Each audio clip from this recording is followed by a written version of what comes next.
This is done with U.S. weapons.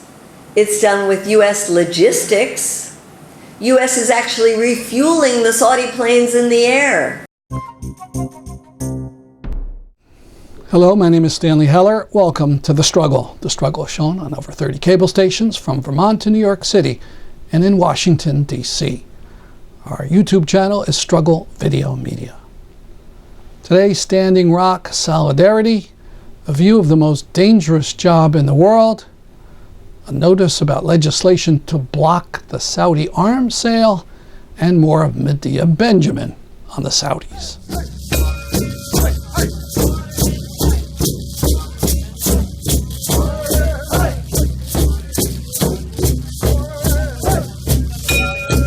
Native American drummers in front of TD Bank. It was part of a protest of the DAPL, the so-called Dakota pipeline that goes across traditional Indian land. TD Bank is a pipeline investor, as it was in the Keystone XL pipeline. Keep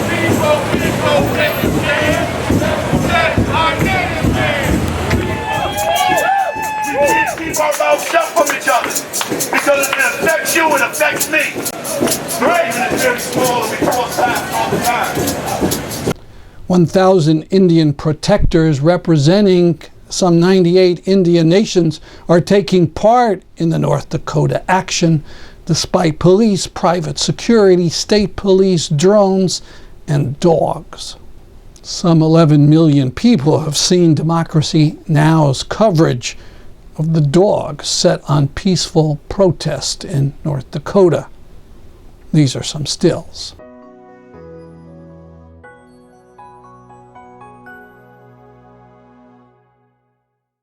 This is Dallas Goldtooth at a protest. You remember this Indian leader at the Cowboys and Indians against the Keystone XL pipeline that was protested in D.C. a couple of years ago. Everyone wave to the camera!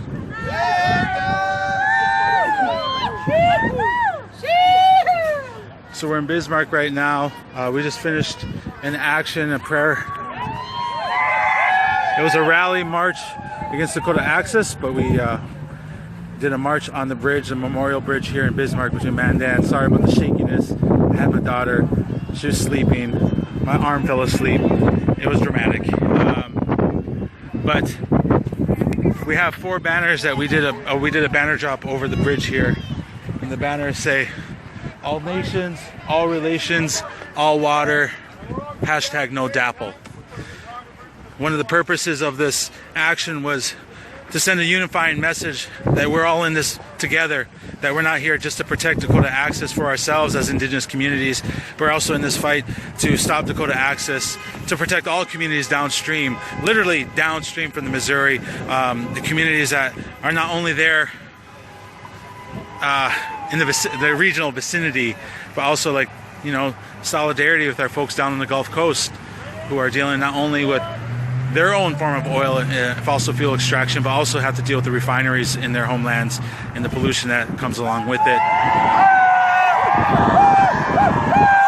I'm gonna switch the camera around.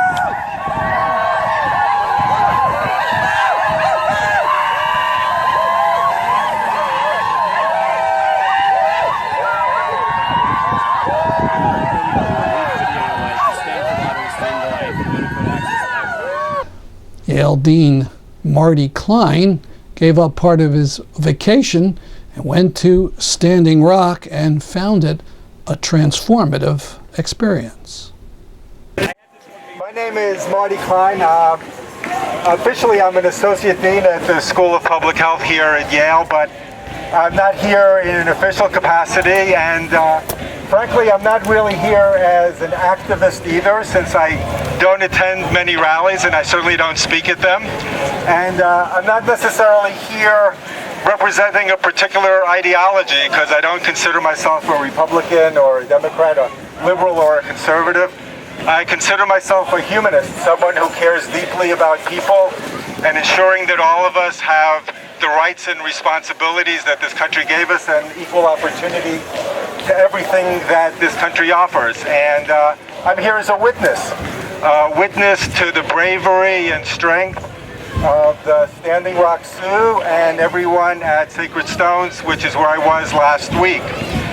So my partner and I last week were on vacation in South Dakota, among several other states, in the southern part of the state, and as we were driving close to the Pine Ridge Reservation, we heard one of the Native American radio stations, and they were interviewing somebody who had been at Sacred Stones, and we decided that we needed to be there too. So we changed our vacation plans and we drove to Sacred Stones, and it was one of the most transformative experiences of my life. So when we went there, we saw a camp of over 1,000 people with the flags of over 90 Native American nations flying, all of them determined, resolute, and committed to making a change. All of them also extremely proud of the Native American communities because they had come together in a way that they hadn't in a number of years. And as we spoke to a number of the people there at the camp and ate our meals with them, we were impressed by them and their strength and their focus, and also their kindness and their gentleness. And I think it would be really important to them to know of actions like this here and in other cities and states around the country, because I can tell you that while the camp is a place of unity, it's also very easy once you start walking down the road from the camp to feel alone and to feel isolated. A lot of the people in North Dakota are not fans of what's happening at Sacred Stone. The local media isn't, the governor isn't. And while there's unity of purpose, there's also a feeling that is the rest of the world watching and listening and acting. And it's incredibly pleasing and proud for me to see that so many of you are. So we had a lovely day and an evening, and then the next morning we went to the site of the construction, of the excavation. We saw the bulldozers there. In my wildest dreams, I wouldn't have thought that several days later that same soil would be filled with the blood of Native Americans who had been attacked by dogs on that same site. And as I saw that video, I could only think of Selma in 1965, when another group of dispossessed Americans spoke truth to power, and they won. And I have no doubt that with all of you and all of the people around the country and around the world who are watching and are acting, that just as speaking truth to power in 1965 won, so it will today. And so, like all of you, I'm calling on TD Bank to stand on the right side of history, to stop financing this project, and I'm sure one day we'll all gather here again in celebration of victory. So, thank you.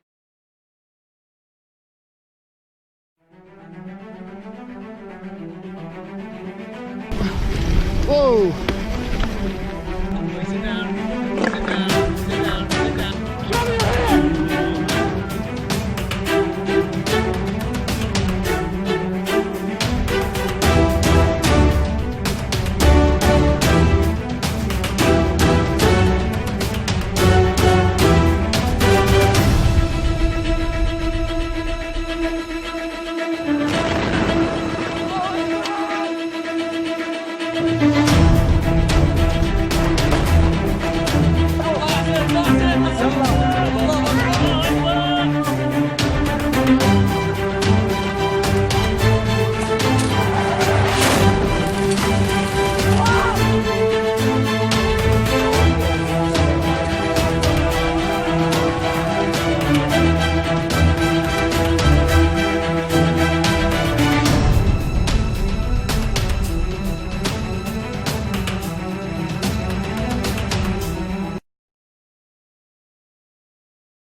The White Helmets have been nominated by 133 organizations to win the Nobel Peace Prize.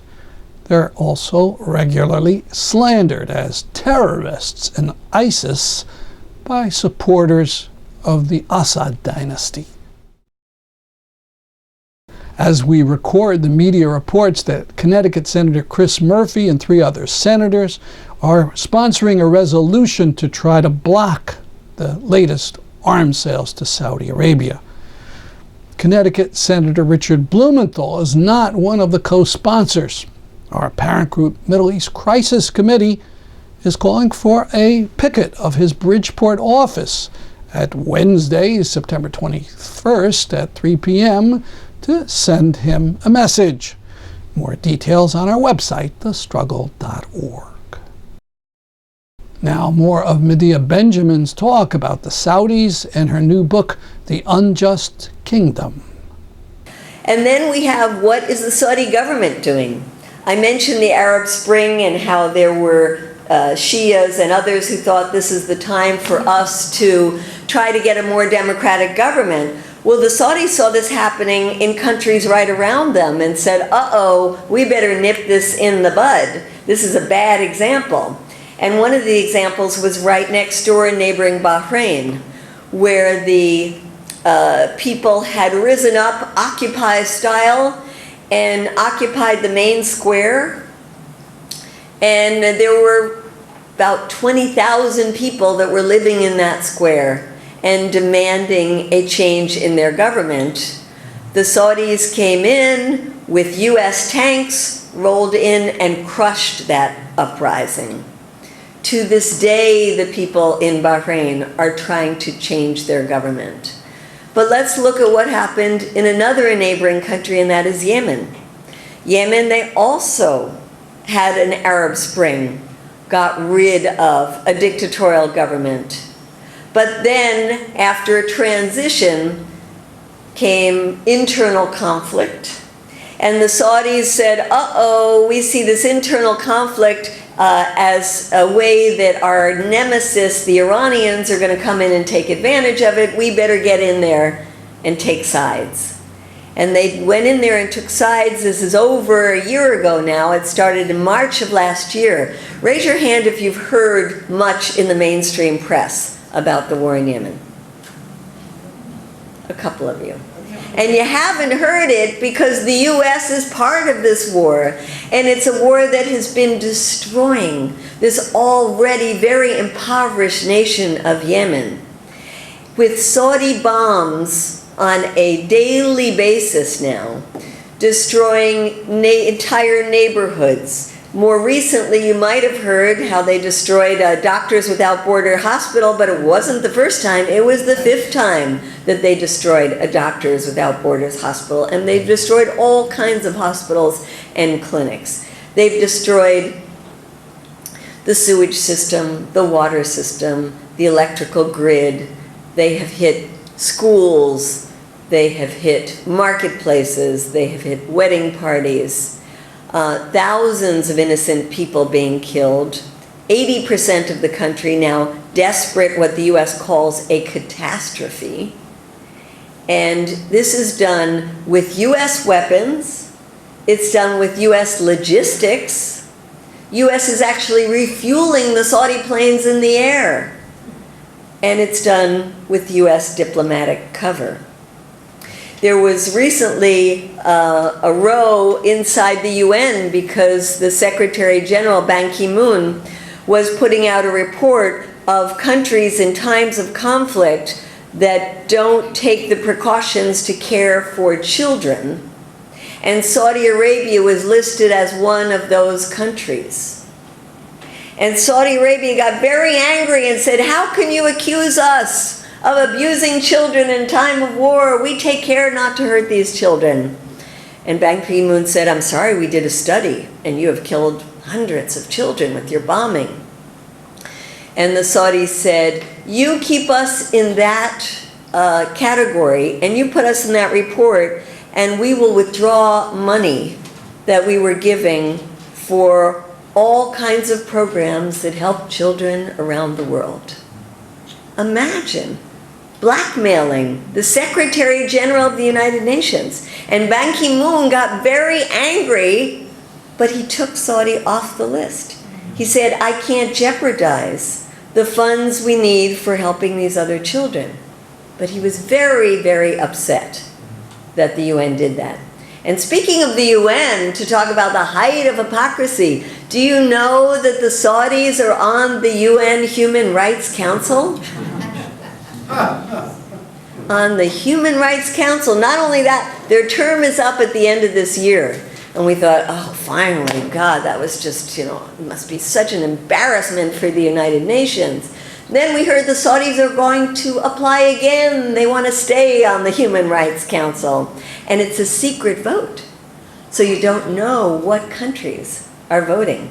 I wonder how the United States is voting on that. I would venture to say they're voting to give the Saudis a seat on the Human Rights Council. And so let's move now, before we open up, to what the relationship is with the U.S. So I talked about how the relationship started with the U.S. on the basis of oil. And maybe back then it could be justified that we needed that oil. But you know what? We don't need their oil today. We only import about 12% of our oil from Saudi Arabia and could get it elsewhere. And so why do we continue to have this relationship? Well, one thing we've become addicted to is Saudi money to buy U.S. weapons. Saudi Arabia is by far the #1 purchaser of U.S. weapons, and we have sold record amounts of weapons to the Saudis, and particularly under the Obama administration. I kept trying to research, and I'd see, there were weapons deals worth $30 billion. And I said, wow, that is a huge amount of money, $30 billion. And then I'd see somewhere else it said $50 billion. And I'd say, that must be an exaggeration. It couldn't be $50 billion. And then I see the White House come out with their own statements saying that they had deals worth $110 billion of weapons with Saudi Arabia, and put it in the context of a jobs program here in the United States. I see your mouth hang open. Everybody's mouth should hang open. I mean, it's absolutely disgusting and absurd. So the military-industrial complex in the United States is alive and well thanks to the Saudi regime. And then to show the further ties that happen, the Saudis have taken this massive amount of money that they have from the oil sales and not only bought massive amounts of weapons, but they also invested a lot of money in Western countries to further entwine themselves in our economies. So here in the United States, they have invested heavily in U.S. Treasury bonds, in the U.S. stock market, in U.S., all kinds of U.S. companies. Most recently, they invested in Uber. They invested $3.5 billion in Uber, enough to win them a seat on the Uber board. And when you might have heard that the 9/11 families have been trying to sue Saudi Arabia for their involvement in 9/11 in U.S. courts. Well, it passed in Congress in the House and not in the Senate yet. And the Saudis said, if that passes and Obama doesn't veto it, we will pull out $750 billion from the U.S. economy. Another blackmail. Some say it's a hollow threat because they need a strong dollar because oil sales are done in dollars. But imagine the chutzpah of the Saudi government to even mention something like that. So we have the economies that are entwined, and now we have more, which is, as Stanley and I looked into all the ways that the Saudis buy complicity or buy silence, we realized they also do that through checkbook diplomacy. They give a lot of money to all kinds of groups. They give to Ivy League schools, and Stanley was referring when he talked about Yale to an individual Saudi who gave $10 million to Yale Law School. But Saudi government and people directly related to the Saudi government have given millions of dollars to many of the Ivy League schools. They also give millions of dollars to think tanks, and they could be right-wing think tanks, and they could be progressive, liberal think tanks, Brookings Institute, Atlantic Council. And I don't know if you've heard that there's something called the Clinton Foundation. It gets a lot of money from foreign governments, and one of the biggest donors is, of course, Saudi Arabia. Not only the Clinton Foundation, though, the very sweet, wonderful Jimmy Carter with his Jimmy Carter Foundation that has such great programs to empower women and girls has also taken large donations from the Saudi government. I want to open this up for discussion, but closing perhaps on a little bit more of a positive note, which is a couple of things. One is that there are wonderful people inside Saudi Arabia and wonderful people who live outside Saudi Arabia but are Saudis who are trying to change their own government. And some of them are the women that we talked about that are pushing for the right to vote, the right to drive, who have won through very difficult struggles the right to get a good education in Saudi Arabia. And today, over half of the university students are women. They're pushing for the right to have the same kind of employment opportunities that men have.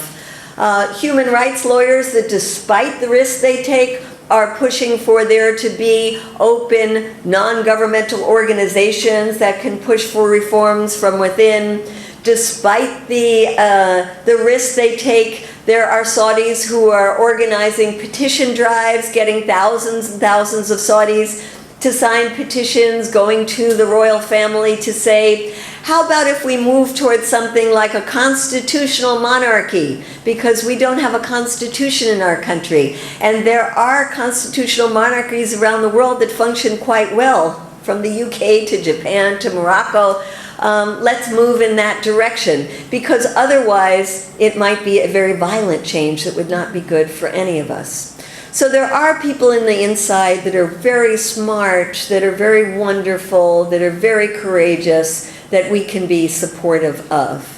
And then from the point of view as US citizens, I would say that the real reason the US continues to be friends of the Saudi government is because we, the people, have not spoken out enough, have not demanded change. And right now, we have a chance to do that.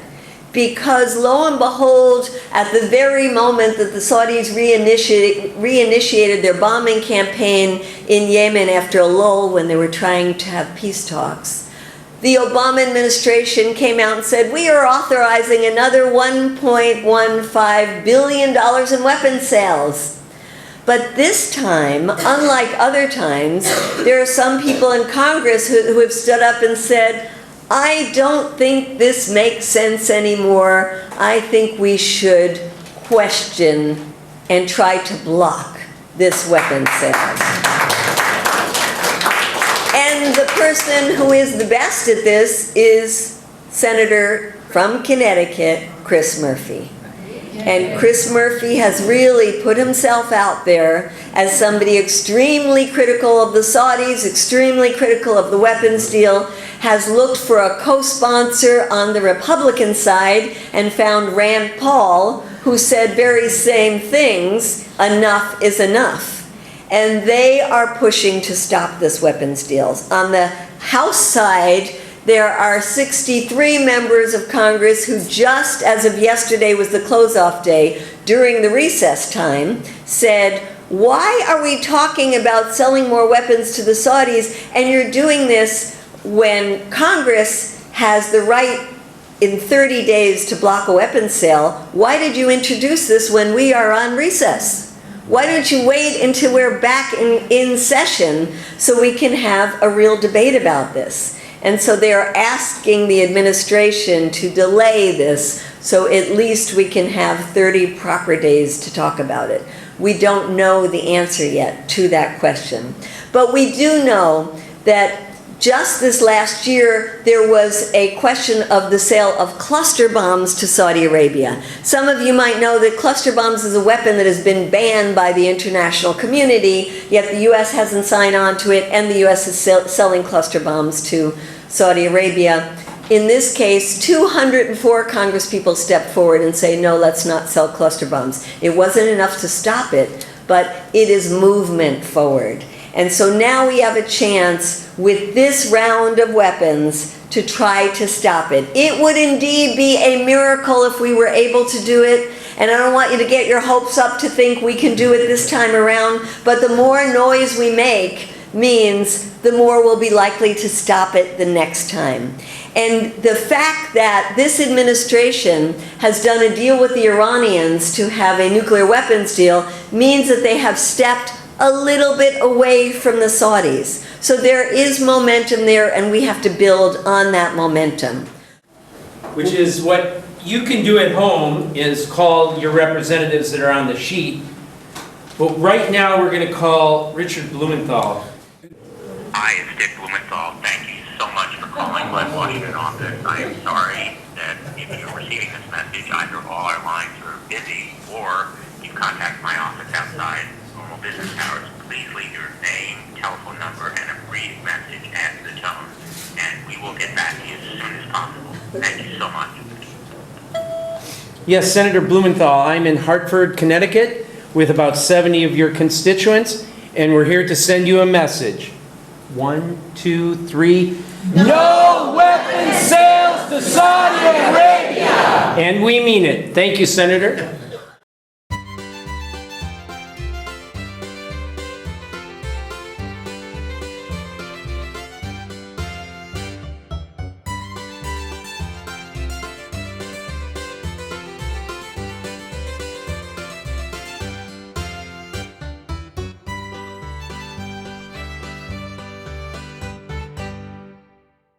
That's our program for today. See you next time. I'm Stanley Heller for The Struggle.